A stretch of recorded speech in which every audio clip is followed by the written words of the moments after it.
Hamawadikani vafambi nevari corrupt kunzo.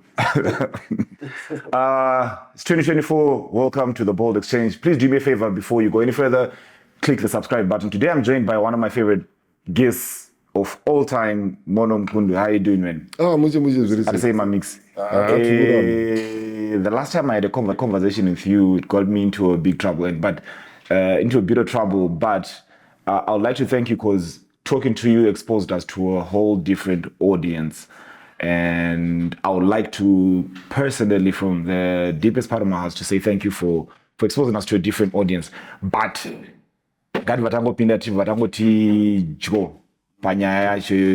was watching some documentary that came out, and people were saying abuse, they're all human beings, but what got to me was the idea of vanhu vanozono defender senge vangu varipo paitwa zviitiko izvozvo kuti aiwa papa vedu havadaro. Like, what's your say on that, and chii chinenge chaitika kuti munhu azosvika papoint iyoyo? First of all, you can never defend munhu usingapinde naye mutoilet. You can never defend munhu usingarara naye magumbezi.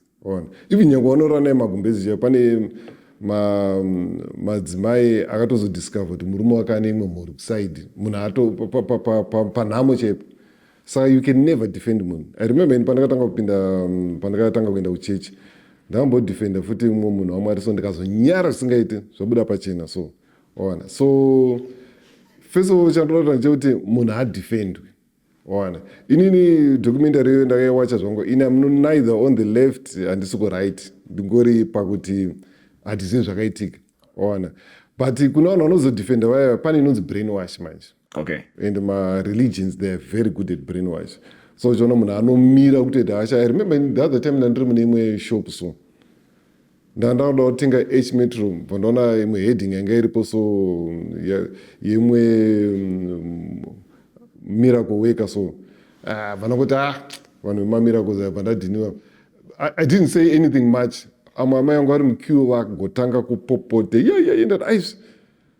mari yangu chanetsa chii ndaaccuse papi ndangoti vanhu vemamiracles abva ndarekidza kuita se kutengesa kachangorwadza papi akambokuita sendati hapana we've never met with this guy. Saka it's a level of brainwash, because my religions I'm not mentioning just one religion. My religions they are very good at brainwash. Brainwash even nyange wakadzidza zvakaita sei, because tikada kutarisa the world, I think over 90% vari gullible. Why vanongotera zvichero zvangotaurwa, and vanhu vasiri gullible vanatsodzamisa pfungwa chamacritical thinkers, it's a tiny percentage.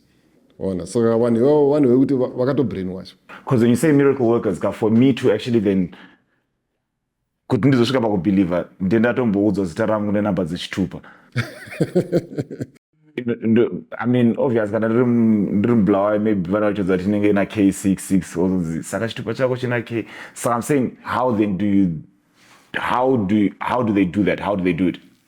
Psychology kune matrix akawanda. Kune inonzi cold reading yekuti anogona kubvunza in a certain way, ukamupa information yese ozotanga kudzosera information iyoyo yotofunga kuti ndiye azviningirina uri wamupa. Positive imwe inonzi hanzi gunshot something, so kupsychology ikoko yekuti pane vanhu 500 apa ndomira ndotaura kuti ndiri kuona uchitenga motikari. Obviously pavanhu 500 apa chaivo munhu wana achitenga motikari. That's very obvious. It's a psychological trick. Peta mamwe anonzi mabanam statement yekuti ukasangana nemusikana kana asvitsa 40 years ungotanga kutaura kuti hausati waroorwa. Ungotanga kuti Mwari andiratidza kuti you feel insecure, Mwari andiratidza kuti une shungudzo uda kuroorwa, Mwari andiratidza kuti wakamboitwa 10 down nevakomana vakawanda vakakupa maheartbreak. Hakuna musikana asiri married asvika pa40 years asina kusangana nezvinhu zvakadaro. Anonzi mabanam statements. They apply to anybody. Saka kune matricks akawanda, and pane imwe trick yemwe maamerican miracle worker akatozodiscoverwa. Ndakukanganwa the guy akamuinvestigate, akaenda nekadevice kanopika mafrequencies. So So what they used to do is vanhu vachisvika pachechi vamwene macouples avo avaituma so unozoti ukangowapuriswa nemunhu ane mukadzi wake couple yakachena chena kuti makadii mr kana kuti mr munonzi ani otaura zita rako munogara kupi otaura ndikuona kunge muri kukamina taura kuti ndine gumbo rakakwara last week pandakaita accident kubasa mungotaura ivo vari kutorekodha chi information saka yaizopiwa mukadzi wake manje achitaura through ningirini inonzi chi radio signal kune mufundisi akaisa kanhingirini panzeve so that guy ainvestigate manje akanopika that signal so uyazoti ari pamberi manje utaura kuti the lord is spoken to me pane munhu akakwara gumba ari kubasa utoti wautomhanya kumberi saka inini I'm somebody wangu kuti inini I'm not a Christian like I said last time. I'm not religious but I'm tolerant. I respect everybody nemareligions avo but when it comes to mamiracles kanzi kuti mwari anoyaisikuita nyaya nevanhu achindinyaya newe nduzoti mwari anduzoti wakazodai mwari anduzoti nhamba dzako zichitupa ndodziziva kudhara kuti I don't need that. Those are very unotoshamusika saka vanhu vari kubhiliva zvinhu zvakadai especially gullibility iri muno muZimbabwe kana kuti muno muAfrica vanhu vairega vaite mari. I had a guest who I had a guest Kudamsasiwa, and he actually said that these miracle things, these miracle scams actually are anonyanyoshanda in kunyika dzine poverty yakanyanya, where people are really desperate. But speaking of that, and earlier on, we're having a conversation about how it's hard for people to navigate through their background issues. And, you know, the other day I was having a conversation with someone and we were talking about how a lot of people have daddy issues, and like upset fathers in homes are creating really angry and bitter human beings out there. Can you speak to that, and how can we fix that as a society? Yeah, chinoitika zvakatoprovwa, it's scientifically proven kuti mwana akura ari rounded, anatsori nehunhu chavo, ari well raised and everything. Anoda balance yababa nebalance yamai. Zvekuti amai vanenge vaine soft love, kuti musadaro mwanangu, baba vachidemand ma-results as usual. Saka mwana pakadaro anokura ari balanced because anenge aine love yababa aine love yamai. And saka these days manje ninyaya kuwanda kwaita madivorce, vazhinji vanoti kana ari mukadzi akarambana nababa wemwana wake anotomurambidza kumuona kuti baba nemwana vaonane, achifunga kuti ari kufikisa baba but uri kutofikisa nemwana. Because mwana akakura asina that ningirini presence yababa mufamily. Ukatarisa nyika dzine the highest crime rates like America, South Africa, Jamaica, kunana Brazil, vese vane madaddy issues ekuti vanokura mudzimba kuti vanongorezwa nemasingle mothers. I'm not saying kuti masingle mothers vakashata or anything kana kuti varikutadza basa, but it's a psychological thing kuti it's nature. Munhu anoda balance yababa nebalance yamai. Saka ukatarisa vese vanokura vasina vana baba mudzimba vane problem with authority vazhinji vacho. That's why chinoti ma-African Americans mukangoburana hatani kuburisa pfuti. Even akavhundisirwa kana kuti kuda kupaniswa naticha kuchikoro akutoburisa pfuti because haana kujera that tough love yababa yaya. Angojera soft love yamai unzi musadaro mwana. So according to research, vana vanokura vaina baba chete, vaine single father. Nevana vanokura mumba muna baba naamai vanokura vari well rounded. But vana vanokura vangori naamai chete. Ninyaya yekuti love yamai yakangowandira kusoft kwekwe. Vazhinji vari vaita ma-serious problems. Kuti kana vari vasikana ndovayo kuti ainenge ane 18 but achidana nemadhara ane 40. Ari kutotsvaga baba ipapo. Is looking for baba. Saka problem yatakuita mazuva ndeyekuti we are no longer raising children, we are maintaining children. Tungowapa zvavari kuda. And it's a time bomb. How do you fix that? How do you fix the pandemic of upset fathers? And how do you fix the pandemic of divorce? Because you mentioned that this has been caused by divorces. How do you fix that, and how do you rectify that? And to add on to that question, what then would you say, and in this modern society, would you say, this is like an ideal man? Because it seems like that thing, like right now, the line is blurry. It's very blurry because even from the way there's been an agenda to feminize men, and I really don't understand. So how do we fix this, and what's the ideal template of what we call a man? Okay, chitangira panyaya yemadivorce ka. I think fana kana vanhu valese matadza kupindirana zvemadecida kudivorce. I think the perfect way yekuita move forward ndeyekuti maparents ese ndabvumidzwa muupenyu hwemwana. Mwana akure achiwirana nababa wake achiwirana namai wake. And imi kana muri amai chiregedza kutuka baba vai in the presence yemwana, kana muri baba chiregedza kunyeya kana kutuka amai wake achinzwa. Because vafanira kuti even nyangwe ukarambana lese waramba nemukadziwo kana kuti une mukadzi uri kuill-treata mukadzi, unogona kushamusika kuti mwana wangu ndiri kumuda sereke but how come ari rebellious. But chinoitika mwana manje love yake it's a package. Kana uchimuda unofanira kuda amai wake futi, kana uchimuda unofanira kuda baba wake futi. Ukangoti iwe mwana wangu ndinokuda sereke ndinokuda uchabhiza amai wake, hambofa kufarira mwana. Hapana mwana anofara achiona amai wake achichema. Ukati ndinokuda mwana wangu uchituka baba wake uchiita sei, anogona kuita kunge ari kuita play along first days, but kana akura anenge akuda kuzoti dzinza rangu ndiripi, ndakabva kupi, mautangonetsana wakufunga kuti ari ungrateful, asi ungrateful in nature. Because nature manje hainei maideology yenyu ari kumazuva ano. Nature inongoramba yakamira so kuti ngwi munogona kuunza ideology yakadai, mounza woke culture, mounza radical feminism, nature inongoramba yakadaro. But when it comes to divorce manje, divorce I think it's a symptom, it's not the problem. It's a symptom. And the problem yacho sekutaura kwandakambeta point one, ideology ari kuya mazuva ano poita nyaya yoda kukopa maAmericans stereke. Because maAmericans they are very good pamamovies nepamusic dzavo, but when it comes to marriages we are better off by far. Kuti ukatarisa kuAmerica right now kwatone vanonzi mapassport boys, yokuti havachatodi kuroora maAmerican women, vakutsvaga anonzi vakadzi vane matraditional values kune nyika dziri poor like muAfrica. Yokuti ukatoenda online ukanogoogla kuti passport boys unotoratidzwa, unotoona information yacho isiso maguys asadi kuroora vakadzi vavo vekuAmerica vaya, because they've been too modernized zvekuti anokuziva kuti I can't cook, I can't handikwanisa kurespecta murume. But by nature varumeka we crave for respect, totoda kurespecta kuti upfuura kudiwa, ndo nature iripo. And hazvinei nekuti it's not misogyny kana kuti inonzi kuita se backwardness, ingori nature irimu takatongosikwa takatodaro naMwari, and the nature is primitive, you cannot modernize nature.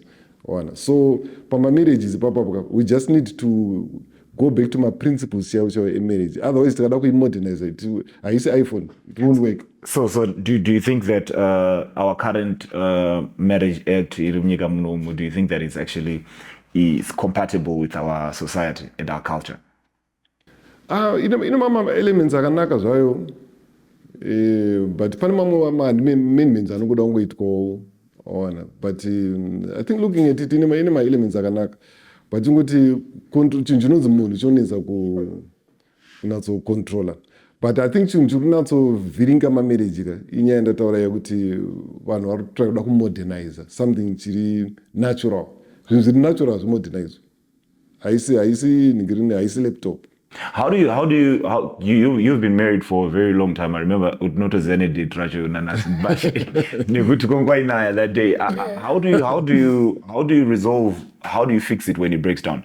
How do you when you and my taku are not like understanding each other, and how do you fix that? How do you fix it?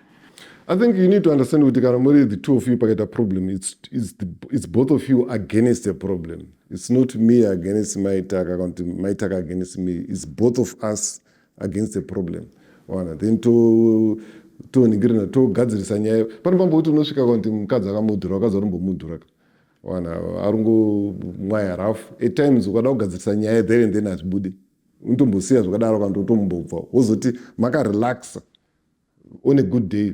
Muchitanga nyaya chomoigadzirisa, but chanogara kurudzira vanhu kai kunourera nyaya kuti paitika problem ngoti hai ndingonyarara zvangu, hakunyarara kunokunda zvose, kunyarara kukunde anything.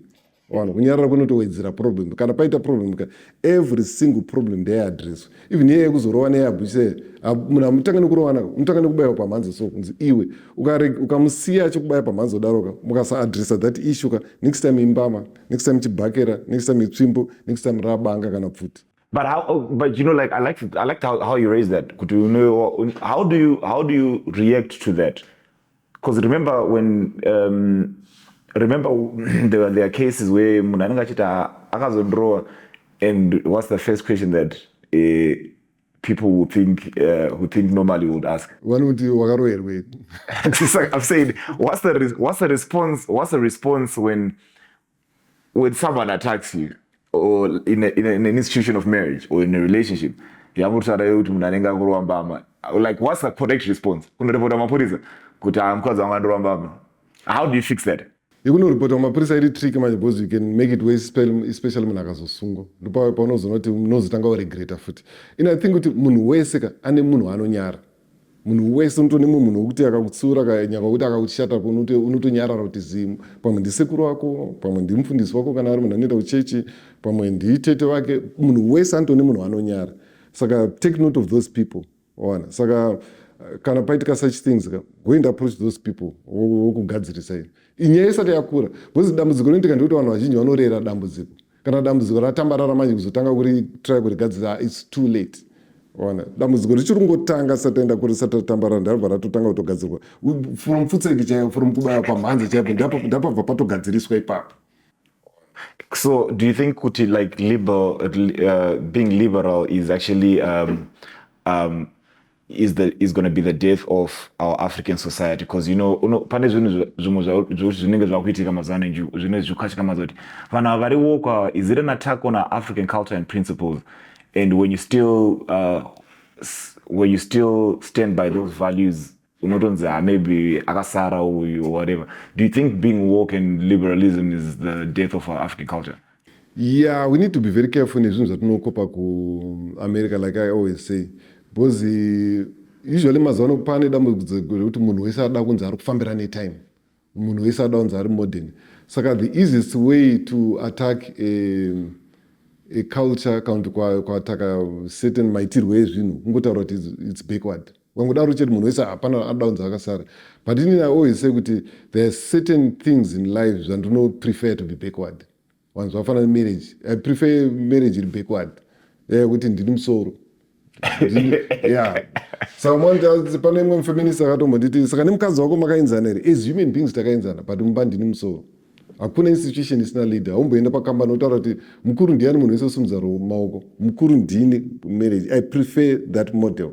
And that model, that's the one which I think works. All right. Saka iya yekunzi tried and tested. Yeah, it's tried and tested because zviri tried and tested zviripo. You don't need to read mass books and my encyclopedia. Kungorocheka so nhoroni ndongoratidza. So coming back to your question, nyaya yekunzi unonzi chinhu chakati chakasara, it's a very common trick mazuva. Why is it very popular? It's popular nyaya yekuti hapana munhu anoda kunzi ari backward these days. And mese mangoti na one of them. Hey, still on that part, right?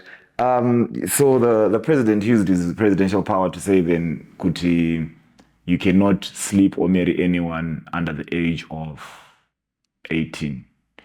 But all along, and we're voting for people, and legislators will sit in parliament and relax for 5 years and be okay with people sleeping with 16-year-olds and 14-year-olds and saying that's normal. What's your take on that? On how our lawmakers are on what our lawmakers are subjecting our children to. I mean, right now on 16 years.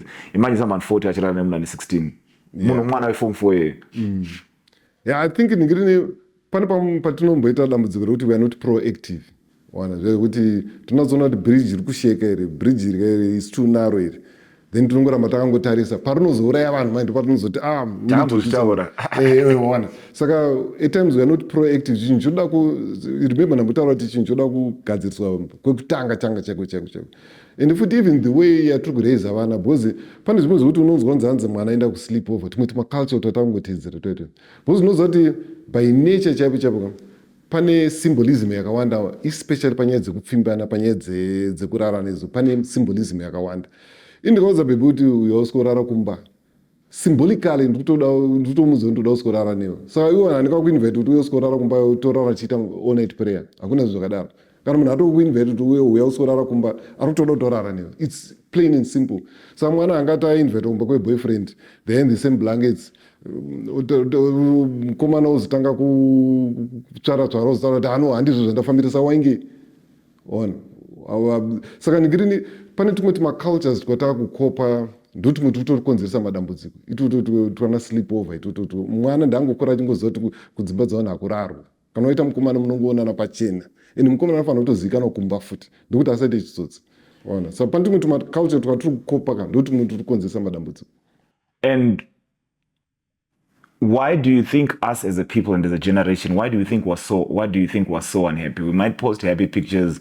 Why do you think we're unhappy, and why do you think people are depressed? Because I don't think our ancestors were worried about being depressed, because they were worried about survival and reproduction, because they had my friend Rwanda to actually then survive and be. So why do you think the current generation is so unhappy? One of the main reasons is social media. Because social media munhu wese ada kubuda achinzi zviri kumufambira, arikuda kubuda achinzi ari kufara. Saka chinoitika manje kupretenda kunge uri kufara kunotounza kusafara more than kungofara chaiko chaiko. Bonoza kuti kana usiri kufara sokupretenda kuseka so kana kupretenda kusmile so it's so painful. Those zvinhu zvinounza depression izvo. Because right now we are living in a very superficial world. Kuti munhu wese ada kungopretenda if everything is okay. And chinoitika manje ukatoona pasocial media ka munhu ari kuti ndikufara stereko yaka haasi kufara. Because munhu ari kufara chaicho you don't have to tell one kuti ndikufara. Ona zvangofana nemari ndeta mari there's something wrong. Ona saka ukaona ningadoradza kufara stereka ukanatsocheka it's a cry for help. Saka chiri kukonzeresa kusafara ikoko we are living in a superficial world, number one. Number two, nyaya yekuda kumodernize nature yayandambotaura yaka inounza a lot of stress. Because munonyeperana kuti hai nezviti tamodern, I can sleep around with anybody that I want, hazvina kana ma-consequences. But tokangaona kuti kune chinhu chinonzi my-emotions. For example, vakadzi they are very emotional. Varume they can sleep with anybody and make it like a recreational thing yekuti zvatoperera ipapo. But vakadzi manje havakwanisi kurara nemunhu woregeza kuita emotional. According to science, it's documented in science kuti pane ma-hormones anoreleaswa especially during orgasm ari ma-bonding hormones ekuti mukadzi angorara nemunhu ato-bonded naye. But my ideology ari kumazana anokuza kuti no, you can sleep around, hapana kana problem iripo. Time makuona one ma-emotions apa murume wacho hana basa nazvo. Because varumeka sex and love zvinhu zvakasiyana so. And chimwe chiri kukonzeresa like yatambotaura social media iyoyo. Ndino kuti kuna vakadzi vobva vari kutoramba varume nyaya yeattention yaari kuwana kuinbox. Pane vana akatombonibata so achitobvunza because panomboita attention. No, aitobvunzwa advice. Because unoza panomboenda paredhiyo ichitaura ka these issues omwandomistake watofunga pamwe ndimufundisi wototonga kutondibata kuti handikuita problem yakati I got married when I was too young. Saka ndakatozoona ino zvindamachuwa kuti I rushed ningirini ndakakurumidza right now I'm getting a lot of attention kuinbox kwangu so I can divorce my husband and get any man. Ndamuzanda kuti chauri kuwana kuinbox inonzi sexual attention haisi love. Because iwe ukaburitsa picture iri obscene pasocial media varume vanozara so kuinbox hapana kana wana ane love newe ipapo iyese sexual attention achingopedza newe hasina basa newe. Because kwarume sex and love zvinhu tu zvakapatsanurana kudai kwakadzi it's one and the same thing. Saka zvinhu zviri kuti unzira unhappiness this time zvakawandisa but zvinhu zvekuti you can avoid and live a happy life chaiche, true happiness chaiche. So someone was telling me the other day, I like the fact that you mentioned emotion. So someone was saying that I was talking to someone and then they were saying that depression is usually a total of unprocessed and unattended emotions within you. Kuti we are so good at ignoring the real emotions. With power fana uchema, yourself, and then power fana of being angry, you're not being angry. Power fana feel a bit of jealousy, healthy jealousy. You're not being jealous. You're just acting like okay, you're smiling, and then depression is then a manifestation of all those emotions and of all those emotions and feelings that you did not attend. It's the same as the body, right? When you're not feeling well somewhere or you're not paying attention to something, kamsoro karutema, but kamsoro karutema karutra kuudza kuti wangu there is something wrong. So how do we cure that? And how, because when I look at the current generation, we are creating a very dangerous people. And I don't want to say entitled, but I think that we're creating a very dangerous people. People who are not willing to go through the processes. I mean, the process of just saying, it's just like in person and phone. So phone number ishandisa phone number five houses away, and you know the process that we grew Yeah, up yeah. with. So do you think that we're grooming a very dangerous people who are not appreciating of just the process of it in itself? Yeah, number one, my generations are they are very weak emotionally, very weak physically. Tasa kana magames ataitamba turapfana, they were very physical. Mwana chinotamba panze uzodzoka nemazidhaka chichiwadzikanisa hombo Even if you're emotional, why 1-0 and you had to have a thick skin 1-0 back and exactly. Then in my parents, they were tough. They were raising children. They were not maintaining children. So like no. They don't know whether to know. And anything anovangopiwa. So when it comes to depression, yeah, I agree with that. So I've got a brother, was it 2016, 2017? And Patrick Gavuri. Panama, I remember, don't cry, usacheme. So he was a mechanic. Saka ndakangozvimbundikidza ndichinzi usacheme. Ndazoti ndakupfuura nepagarage pake, so I broke down. Because zvangu zvichingorimo mukati ndaifunga zvakapera zvanusina. Then ndandakajaira kuti motikari yangu ikafa every time. Kwangu ringosimudza uko kuti unoziva mazano vana makanika vakutyisa. Munhu wese anoti ndogona, but unozosara motikari yabviswa hura hwese mukati changu chideme. Saka first time pakafa motikari, brain dzangu dzangoklika kuti fonera gavhu. Brain dzandozoti gavhu akashaya. I broke down futi. Saka yautaura yekuti unaddressed emotions, that's not a good thing. Address my emotions. If you're not happy, taura. Kana mukadzi adzokaombana 9, kana usingafari nazvo mudzi kuti handifariri nyaya dzekudzoka kuma 9 mugadzisa nyaya yacho kuti I understand. And do you know kuti kumamarriage hakuna vanhu vanorarirwa madzimai avo kupfuura vanoti I understand. Vanonzwisisa ndovanorarirwa ndovanochitwa zvisingaiti. Pane pamwe pausingafanira yeah. This is my best friend, anonzi Jameson. Best friend yechirume? I understand. We are modern. Because ende vazhinji vanofunga kuti chirungu. And have you ever noticed kuti pane chimwe chirungu chatinoita kuno chisingaitwe nevarungu? Saka point yangu yandoda kuedza ndekuti pane chimwe chatinofunga kuti chirungu pachisingatombowanikwe kuvarungu kwacho. Ende vanhu vazhinji picture yatine yevarungu haisiriyo, because I know kuti pane vanhu vanati varungu sterika, vanobva kuti ndakatonzomwaita kuti hanzi muningi wangu she's got too many male friends, saka hafanira kutomboroorwa nemunhu kuti anofanira kuroorwa nemurungu. Ndati akaudza kuti varungu havana jealous ndiani. Saka tumwe tunhu tiri kutivhiringira tunhu toda kukopa like I always say kuti maAmericans ngatikopei mamovie avo, ngatikopei music yavo, lifestyles avo. They are the worst people to copy, especially when it comes to relationships and marriages. They are the worst people to copy. So like you know, one of the things when we talk while this was still a marriage, right? I've been talking to a friend of mine, right, who's based in the diaspora, UK, and he's been saying that there's been this crazy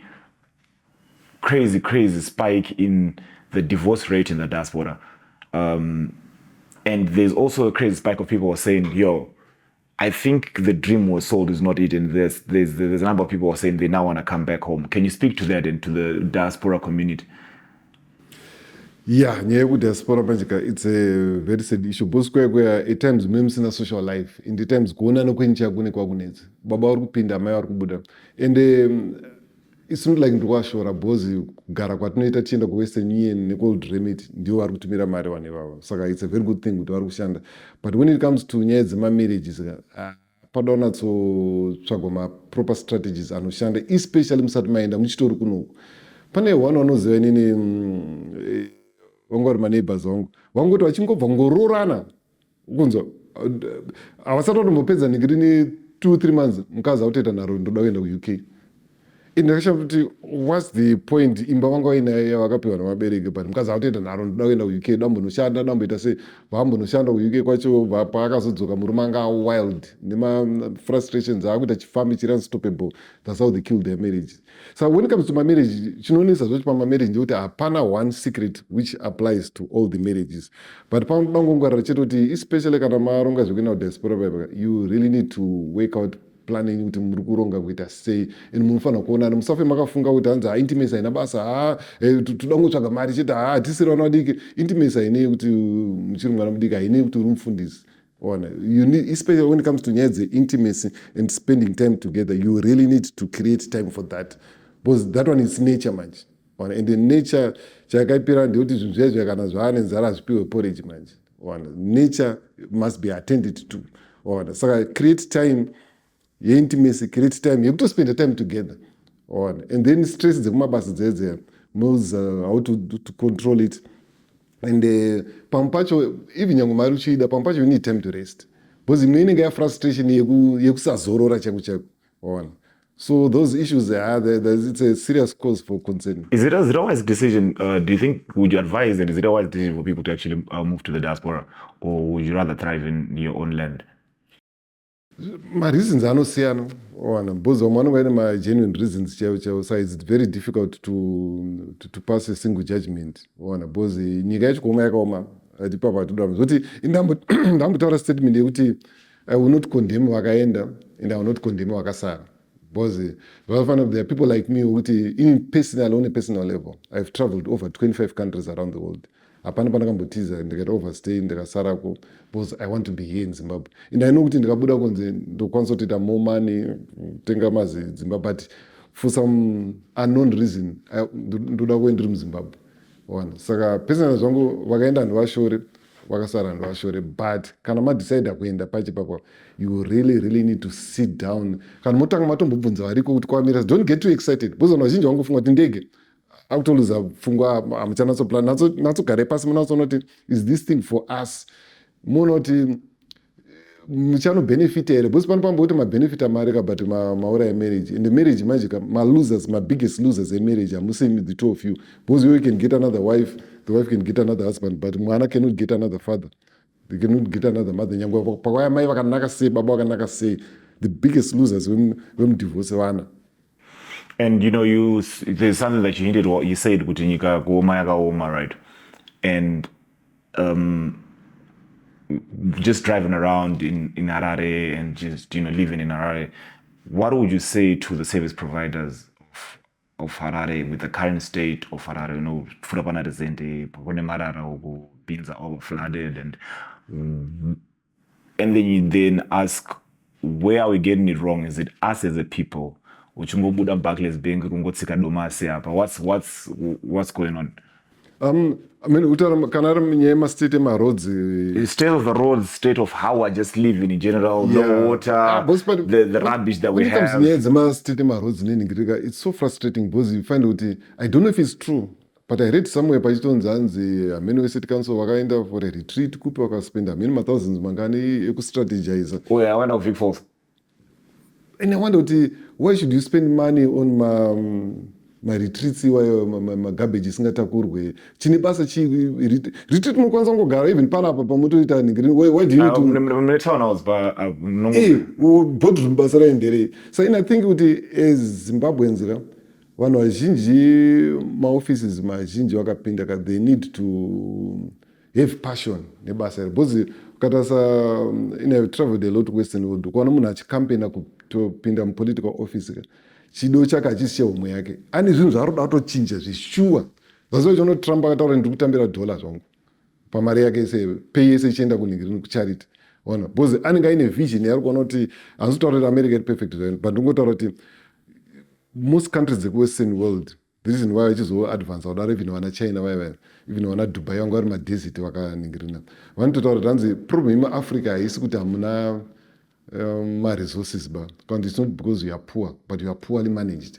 Munhu akapinda muoffice 90% of the time ari kuita zvake 90% of the time ari concentrate nekudya kwake then basa anozoita tokenism pane inonzi tokenism yekuti ndikazokuti kusei uri kuningirina uritakura mabhini kuti mabhini tiri kutakuraone unocheka ona akatakurwa once pamwedzi saka inenge yangotokenism yekuti ungonzi uri kushanda so I think we lack vanhu vane passion. I don't know kuti zvingaitwe sei kuti pasarudzwe kana ari mapost emaningirine emaservice delivery kuti pangaitwe sei kuti pasarudzwe vanhu vane passion kuti vangaidentifyiwe sei because vamwe vacho they look okay asati apinda muoffice once angopinda chete so atochinja ndodzokera back to factory settings. So I don't know what it is about isusu vanhu vatema in most cases. Of course kuna vamwe vari kuita zvobasa ravo zvakanaka but eish Pakaipa. pakaipa. So you know, I'm a fairly young man, and you know, like right now, I'm more serious and more concerned about just finances and saving money. What advice could you give me if for talking finances and how to navigate the financial? Because I don't want to fall into the trap of what you're writing about in your book, Poor and famous. Poor and Famous. And how would you advise anyone who's trying to navigate through their finances? Ndisati atombosvika kumari one thing chandinokutyirei mazera enyu ka pakuroora apa kuti omana chanatsorora vakadzi kwavo because havasi vakadzi vese ka who have wife material. Though my biggest fear and inoita kunge iri relevant nyaya ka but I always say marriage is a business decision. Whatever business rauchaita richaafectwa nemunhu wacharoora. Saka my greatest fear because I've got a son amene kana izera rako kana somewhere kuti but muri musame generation.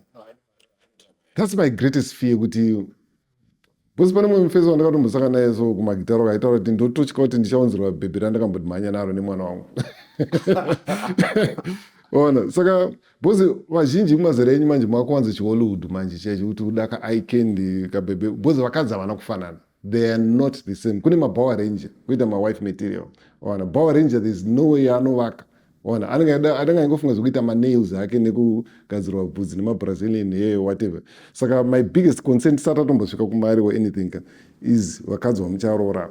You need to be very careful. Don't just pick anybody. One. Then number two, what would you say? Why would you say someone should look for if they're then looking for material, you know, in their wife material? Both vakadzi vanofanana. Both kune maBower Ranger ekuti ndo types dzataitaura dzezotana kuti best friend yako mukomana aine tuma principles twake twanenge achiverenga mumagazines. But what I'm asking Mono is, give me all right 5 things that to say akapasa izvi 4 kana 5 anenge anotika box.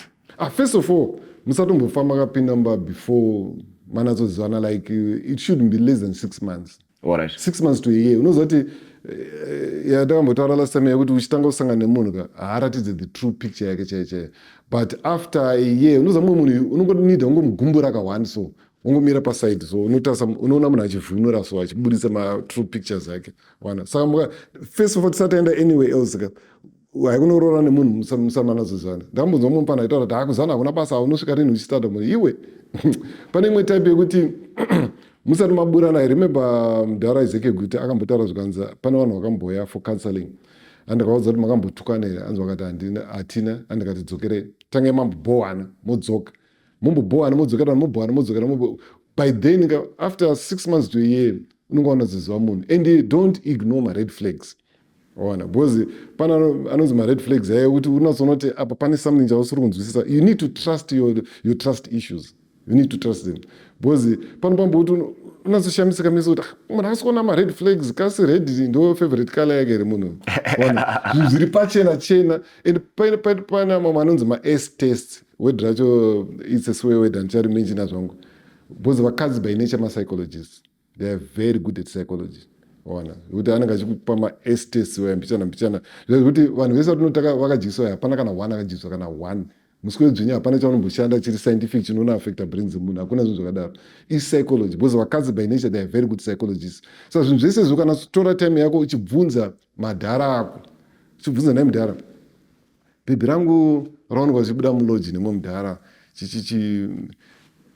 ndamhanya ndanomubvunza kuti uri kubva kupi bva tiri kubva kubusiness meeting ndopanokwa kutsanangurwa nemadhara unza mfana hausikona here kuti apa ungadai wadai hausikona here kuti red flag hausikona bhuzi vakomana vakudhara vaienda kumatare nanasekuru ndo one thing chiri kuleka paboys dzamazwana bhuzi hakusina matare muri kudzidziswa sex nepornography of which hapana sex yamunodzidziswa nengonzi gwich tomboisire ipapo then muri kudzidziswa affection nemamovies. Mamovies anonyeba anokuudza kuti there's love at first sight. Hakuna chinhu chinonzi love at first sight. Kune lust at first sight. Love inotoita kuti build up over time. Ona ungangosangana nemunhu right now watoprepare to die for that person. Hakuna zvinhu zvakadaro. Wotoita fall in love. Saka matare anodiwa ende kana kusina matare seakudhara yayo amusha kuti unenge uinewo madhara mamafriends ako friends amudhara mamadhara vanasekuru ako ungogara navo pasi uchibvunza kuti nemudhara ndasangana nebhibhi rakati chichichi zvakamira sei wopiwa matips so pakuroora infact asi uda kutomboisa mapoints kuti number 1 number 2 number 3 number 3 the biggest answer ingori 1 ndapaitwa matare gara pasi nemadhara ako upiwa matips and usafa wakaignore mared flags. Financial advice ndo yandoda kuziva because you don't look like a struggling artist who's been to 25 countries. Why do artists die broke? Chekutanga muno muziva music muno haina mari. That's a fact yanogara nchiudza vanhu. Ende kanchiti haina mari it doesn't mean kuti hakuno japreza ito mari dzaka hakuno wingidi but kutara ngirini on average muno muZimbabwe music haina mari on average. Kuti even mari yacho atinoicho celebrate kuti vaita mari stereki nemari muno otherwise ndosemi mari ingotambirwa nabodyguard waBeyonce. So point yandoda kuti ndeyekuti chekutanga wataura wakananga kuarts. Chekutanga kuarts ndataura music haina mari. Ende chinoitika music manje kune mahighs ari very high nemalows ari very low. Not music chete kuarts in general. So panoitika mahighs ari high aya learn to save money. Dzidza kusave mari and learn to have a side hustle. Uzokangoramba wangomirira magitarishi ndopaipa kuti unenge wakuridza wakaita samusoro yevanhu. Then unokuchita sei uchiverenga kuti 1 2 3 chichichi apa titozogovana panapa imari chichichi apa hapana kwaunoenda. Because music industry it's a very tough industry. So kana uri muarts industry you need to be very careful. Pese paunoita breakthrough learn to save money. All right. And have a side hustle. And even vanopinda music industry pacho you need a strategy. Because music industry it's not about chipo, it's about strategy. That's why you know pano munhu asina zvipo vari kutobaya somewhere. Kuita vamwe vane zvipo vasina kwavari kuenda.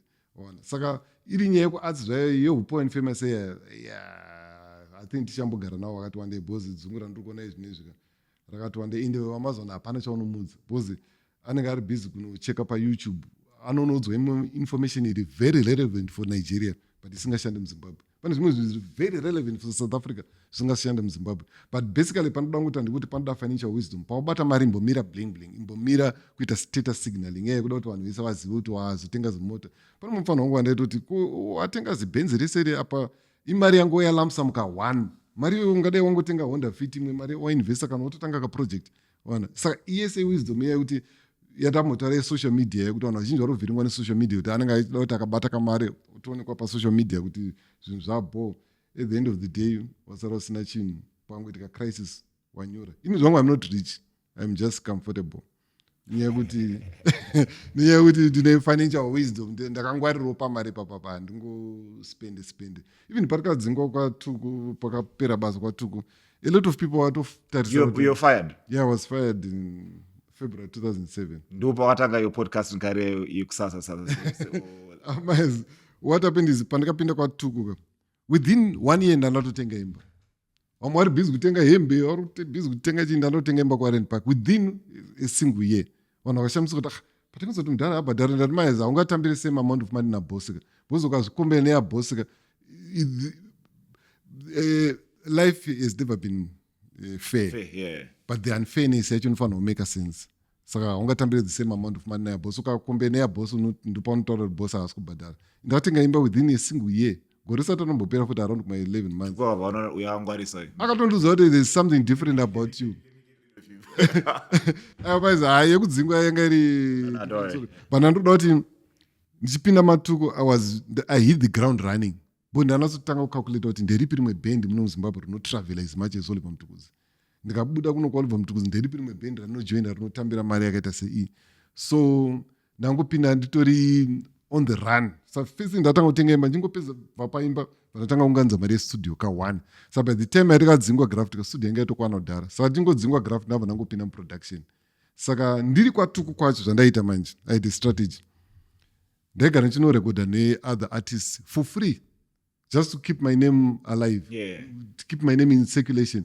Pandakatoita kazevezeve chizevezeve yemafrika. It was a huge hit but I was not paid for that ningiri. Not kuti vakandibira pa ndakatoita nsutoda mari yacho ndaitorekodha na Sharon Manyika kwaTake 5. Take 5 vatondita blaz panafana pana vana mari varongoda maizi batiza muchini vanotoridza song I can actually hear that line. kuti ine signature yangu. Yeah. So point yangu mind ndekuti you always need a plan. Saka pandakapinda kwatuku, first thing ndatenga imba Warren Park, second thing pandatanga kutenga equipment. Then I knew kuti kanda kupinda muproduction zita rangu rinofanira kuramba richitenderera. So I kept going nchiita marecordings, nchiita ma-interviews. Wana, uchienda kuredio. Pana umwe kuti wakapinda musuch a big band vachatotaura nevamwe vanhu vese utaona kunge vanhu vasina basa. Even during break chaiko kwatuku ndaipinda mucrowd ndichitaura naeverybody. I was socializing with everybody. Pandakazotanga studio, I was answering question yekuti ndopawazotanga zvepodcast. Time yekwangu kusati kwane mapodcast. Saka ndopandakabva tanga studio and then vanangoita hit the ground running. So pandakadzinga kwatuku financial and affect changochinja ndicho ndandisakwire ndege is often chete.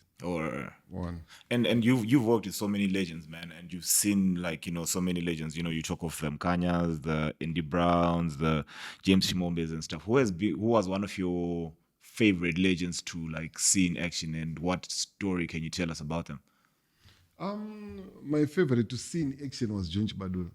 Because I used to go and watch my shows. I was not a very big Sungura fan that time, but the way I eat my shows, because John Chibadura was the first artist on the mangane guitar remote. What do you mean guitar remote? Aranga risina tambo. Crowd, in the stage week, I don't think any Sungura artist on a stage week. Fanaga ito na John Chibadura. He was good. And I related nema fans akachipinda mucrowd so achiridza gitare asvika pana uri umwe chikare ombochisheka obva amwa mafans otofara kuti John Chibadura is one of us atomuobhia udzokera pastage namanyowa I was very good. Is one person wandakanatsoenjoy kuona on stage. And if there is one artist who akakurwadza on how he came to an end, who could that be? As in his demise, as in kuti munhu wakaona ari papeak and then zvakapera in a not so nice way. Who is that? Vakawanda vana Dembo, vana James Chimombe. Because time iyeyo vakazorwara manje kakwangu kusati kwane mishonga. Saka especially from 1994 to year 2000 pakafiwa. The time there's a lot of artists who are under the time vakashare the time. In one watch they were promising one assistant interview. They would zvakutinatsoputika chaipo chaipo. He passed away. The same thing kuna James Chimombe, the same thing kuna Leonard Dembo, the same. So that period, it was a very bad period. So answering your question, vakawanda. So you're one of the most consistent content creators out there, right? Because every morning I get an update. What's the process? What's your process, and why do you do that? I think you're actually one of the most consistent content creators on how you create your own content and being on other people else's content. How is that process, and what's the logic and the reason behind that? I always tell people that I'm a very modern old person. Because this year I'm turning 54. But I think I'm the most trending guitarist at the moment in Zimbabwe, kind of music producer when it comes to social media. In Yaguti, I'm always reading. As a result, I know Zikumashure, I know Zikumbere, so and Luxara. So what arts industry, it's all about show off. That's why Paiswa stage to one as a music industry and the arts industry in general, it's all about show off. So every day I'll be showing off so that people know what I do. So coming back to the core of your question, I always want to move in technology. Chinhu chakaburitsa vanhu vazhinji mustaira inyaya kusafambirana nenguva. Vana Nokia vaya vakambonetsa vakaofewa Android. I heard kuti they were the first to offer Android vakairamba. Vana Samsung vakapinda. So handisuda kuita Nokia. So I need to fambirana time. So that's why I'm always creating content, and that's why for 35 years anambobvira old fashioned anambobvira ndabuda musari. In fact ndakutozikanwa more these days. What people are always asking, where were you pace up?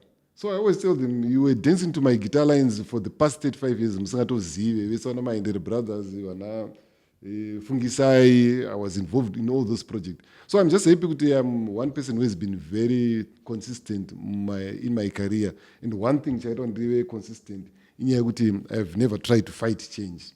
I always move with the times. I like how you talked about you've never wanted to fight change, right? And then I know that this is not a subject that you really like talking about. Do you feel that the current do you feel that the current political situations and our solutions that we have in Africa, and we bring it down, zoom it in a bit to Zimbabwe, are the ones that we should be adapting as Africans when we talk of whether it's democracy or whatever? Do you feel like we should be going that route, and do you think that's a solution for our problems? Because we even talked about how you were saying, Kuti, when next time when we're trying to elect legislators, we should see people who are passionate. Do you think democracy is a solution that no gonna go as African, let's embrace it in Otoshanda? Because in any personally angle, I do not think that democracy works. Yeah, that's a very good question. Ndoyandambotara kuti zvimwe zvinhu zvatinongokopa from the west terms it might work for other countries. I like zvakaita vana China vayo kuti vangoti kuna vanhu vese ndezvenyumega isi tiri kurana like this. China vane zvinhu zvavo, vane the way they do their own things and it's working for them. Pasana kusuccess yavari kuita because at times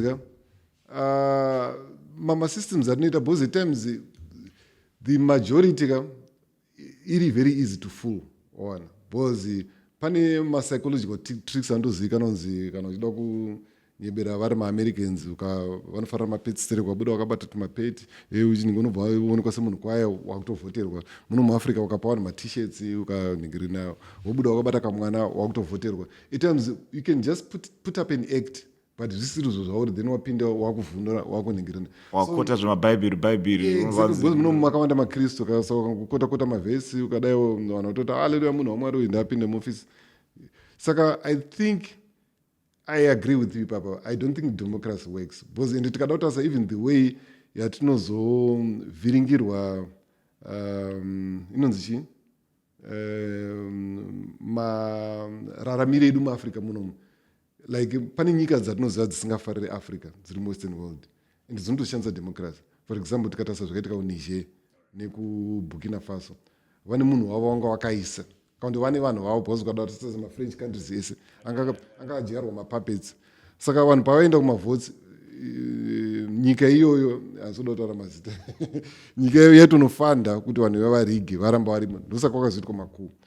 Saka ndipo unotsona kuti it's a democracy ndo painovhiringika ipa. Dai paiwanikwa another way handizoti ndeipi yekuti panochuzwa vanhu on merit, not nyaya yekuti agona kutaura pamberi pavanhu, not nyaya yekuti agona kuconvinsa vanhu. Because ukada kutasa vanhu vazhinji vari power hungry, they are not good leaders. Vanhu vazhinji vanazogona leadership chaiva nechipo chaika munotoita kutomanikidza kuti akoyo tungamirira kanhu muchinatsona ane ma-leadership qualities ende achipinda zvinhu zvakaita Captain Thomas Sankara wekuBurkina Faso. Because nditry kuavoida ma-examples emuZimbabwe because I don't want to be involved in active politics. Ndovhota chinyararere but handidi kuzivikanwa nzi kwangu ndekupi. Captain Thomas Sankara vaitofunga kuti anga ine upfumi hwanga akatoviga kunze pakafa wakatonotisa there was nothing. Munhu angatori genuine nyika angotonga I think for 4 years chete but nyika yakaimprove within a very short space of time. Anga asingafamba nebenzi, anga asinga spend mari zviri abnormal.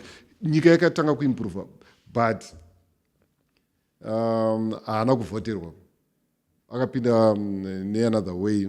But ndoda tirangoratidza maburi edemocracy kuti democracy at times tinoelecta matsotsi anogona kutaura ende matsotsi mazhinji they are very good at speaking kuti anokuconvinsa anotengesa ice to an Eskimo, so ukatotenga Eskimo achitotengeserwa ice. So and what are you currently working on in 2024?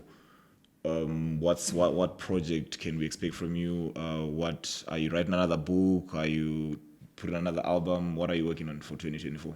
Okay, besides yesterday tomboisa paside because in studio I'm always working every single day in the artists achirelease music.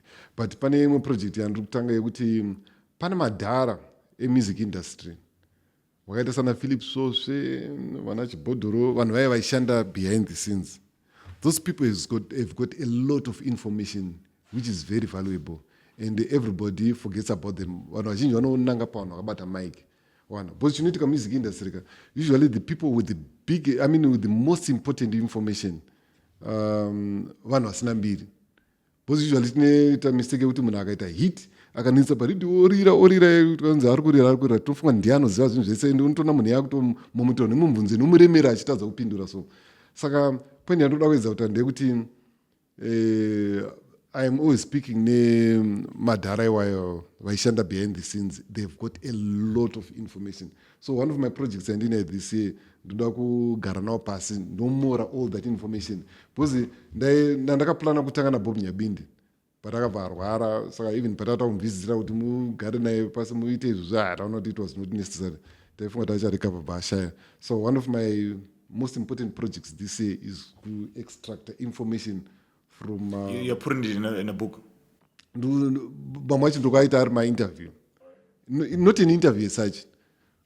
Tangolaksa kuti tichingotaura so tangoisa mamic tichingomora as much information so kuti sema-download rano kutaura information as much because malibrary because noziva munhu akadaro paanofa kakutsva kwelibrary, saka pane information hobo yatiri kuzorasikirwa nayo ende tine problem yekusadhocumenta futi muzimbabwe yekuti panozouya munhu anobva kunze uko obva asonyora zvinopidigura totanga kuita hasha kuti ona munhu ari kupidigura information, but what are you doing about it?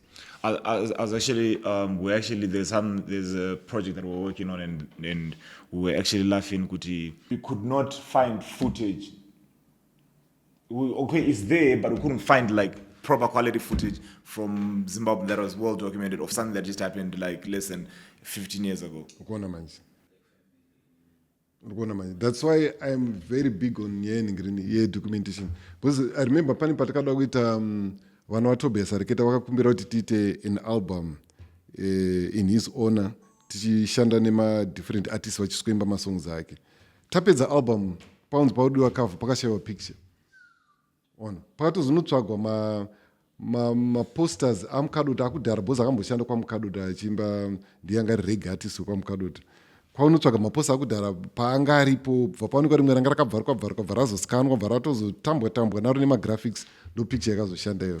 So I think as vanhu vatema we are very weak panyaya documentation. We need to be serious. That's why I always document things down, my dates and everything. I know kuti zvinozoshanda kumberi. But Mono, there's a question that you never asked. I asked you earlier on kuti what in the modern society in 2024, what does it mean to be a man and what is it to be a man? Yeah, pane mubvunzo inogonopisisa nevanhu. No. I mean but being a man kungoita man up, and what is manning up? Who are responsible? Ona dzidza kutsvaga mari. Ona because ningirini inozvitane vanhu vari very weak. Sokutaura vanambeta kuti tine generation iri weak emotionally, iri weak physically. Vanhu vazhinji havachadi kugona kutsvaga mari kana because kutsvaga mari doesn't mean kuti kuva employed chete. Unokwanisa kutsvaga mari through hustling and everything and taking care of your responsibilities. Ona kuti unourora munhu wauri nazozva kuti ndiye wauri kuda kwete kungotamba nevanhu vevanhu. Munhu wauri nazozva kuti ndiye wauri kuda so that you avoid divorce. Ona then you take care of vanhu vako. Zviya zvechiamerican zviya zvekuti munhu anobhosta kuti ndine vana 15 wausiri kuchengeta. I think that's not being a man. Being a man is taking care of your responsibilities. One, first and foremost. Anyway, Mono, thanks a lot. It's always nice and good to have you on the show. Ladies and gentlemen, if you've been offended, it's okay. If you enjoyed the show, it's okay. You've been watching The Bold Exchange.